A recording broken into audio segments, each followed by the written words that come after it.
जो प्रश्न है कोडिंग डिकोडिंग का है और जो पूछा गया है एसएससी जीडी 2019 यानी आरआरबी ग्रुप डी में 2024 में पूछा गया है, 2023 में पूछा गया है। तो देखिए कह रहा है कि एक निश्चित कूट भाषा में 11 को लिखा जाता है GNGXGP लिखा जाता है, तो 20 को VYGPVA लिखा जाता है। तो उसी कूट भाषा में कह रहा है कि FORTY को कैसे लिखा जाएगा। तो ऐसे सवाल को जवाब देने के लिए सबसे पहले लिखते हैं हम लोग क्या, ELEVEN को क्या लिखते हैं हम लोग, लिख रहे हैं यहाँ पे GNGXGP। अब देखिए क्या जोड़े या क्या घटाया है कि ये आया है इसमें। तो देखिए सबसे पहले हम देख रहे हैं कि इसमें क्या है कि E है और यहाँ पे G है, यानी E के बाद क्या पड़ता है FG, यानी कितना जोड़ रहा है, 2 जोड़ रहा है। इसी तरह से L में यदि हम 2 जोड़ते हैं तो आप लोगों का N बनेगा।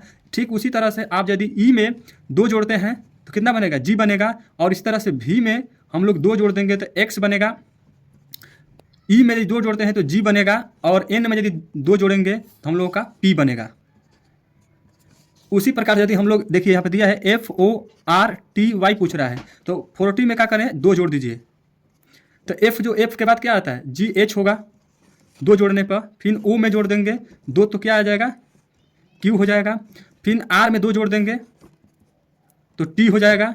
उसके बाद से टी में फिर 2 जोड़ देंगे तो क्या हो जाएगा, भी हो जाएगा।